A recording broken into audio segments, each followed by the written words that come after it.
Puttur taluk chess association ವತಿಯಿಂದ Puttur Vivekananda engineering college ಸಹಕಾರದೊಂದಿಗೆ ಕಾಲೇಜಿನ ಸಭಾಂಗಣದಲ್ಲಿ ಜನವರಿ 24 ಮತ್ತು 25ರಂದು 2 ದಿನಗಳ ಫಿಡೆ ರ್ಯಾಪಿಡ್ ಚೆಸ್ ಟೂರ್ನಮೆಂಟ್ ನಡೆಯಲಿದೆ.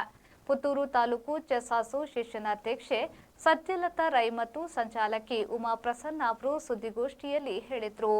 ಅಂತಾರಾಷ್ಟ್ರೀಯ ದರ್ಜೆಯ ಪಂದ್ಯಾಟ ನಡೆಯಲಿದ್ದು, ಈ ಮಾದರಿಯ ಚೆಸ್ ಟೂರ್ನಮೆಂಟ್ ಪುತ್ತೂರಿನಲ್ಲಿ ಮೊದಲ ಬಾರಿ ಆಯೋಜನೆಯಾಗುತ್ತಿದೆ. ಸುಮಾರು 300ಕ್ಕಿಂತಲೂ ಅಧಿಕ ಆಟಗಾರರು ಭಾಗವಹಿಸುವ ನಿರೀಕ್ಷೆ ಇದೆ. ಇದು ಫಿಡೆ ರೇಟಿಂಗ್ ಪಂದ್ಯಾವಳಿ ಆಗಿರುವುದರಿಂದ ಆಟಗಾರರಿಗೆ ತಮ್ಮ ಫಿಡೆ ರೇಟಿಂಗ್ ಹೆಚ್ಚಿಸಿಕೊಳ್ಳಲು ಉತ್ತಮ ಅವಕಾಶ ಕಲ್ಪಿಸಿದೆ.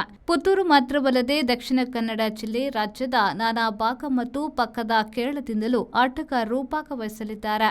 5 ವಯೋಮಾನಗಳ ವಿಭಾಗ ಮತ್ತು ರೇಟಿಂಗ್ ವಿಭಾಗದಲ್ಲಿ ಟೂರ್ನಮೆಂಟ್ ನಡೆಯಲಿದೆ.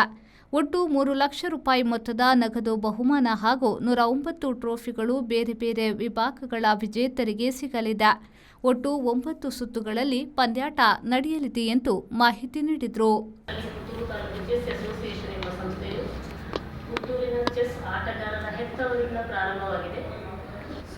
ಅಲ್ಲಿಂದ ಇಲ್ಲಿವರೆಗೆ ಸುಮಾರು ಸಣ್ಣ ಪುಟ್ಟ ಟೂರ್ನಮೆಂಟ್ಸ್ ಅನ್ನು ನಾವು ಮಾಡ್ತಾ ಇದ್ದೆವು.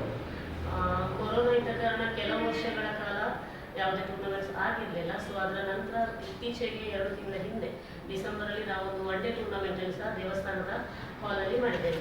ಸೊ ಇದು ಇಂಟರ್ನ್ಯಾಷನಲ್ ಲೆವೆಲ್ ಟೂರ್ನಮೆಂಟ್ ಈ ಸಲ ಮಾಡ್ತಾ ಇರುವಂಥದ್ದು Vivekananda college of engineering and ಟೆಕ್ನಾಲಜಿಯ AC ಹಾಲ್ನಲ್ಲಿ ಇಂಟರ್ನ್ಯಾಷನಲ್ ಲೆವೆಲ್ನ ಒಂದು ಟೂರ್ನಮೆಂಟನ್ನು 2 ದಿವಸಗಳ ಕಾಲ ಮಾಡ್ತಾ ಇದ್ದೇವೆ. ಇದು ಫಿಡೆರೇಟೆಡ್ ರ್ಯಾಪಿಡ್ ಫಿಡೆರೇಟೆಡ್ ಟೂರ್ನಮೆಂಟ್ ಆಗಿರ್ತದೆ.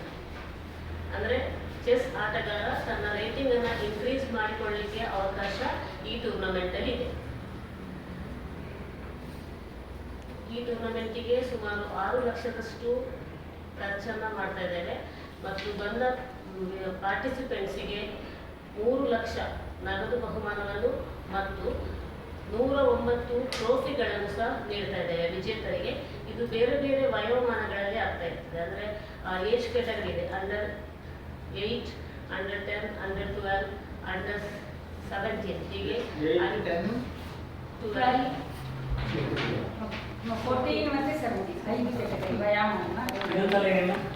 Under 8, under 10, under 12, under 14, under 17 ಮತ್ತು ಓಪನ್ ಅಂತ ಹೇಳಿ.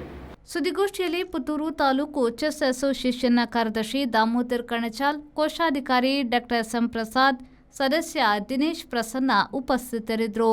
ಅನೀಶ್, ವಿ4 ನ್ಯೂಸ್, ಪುತ್ತೂರು.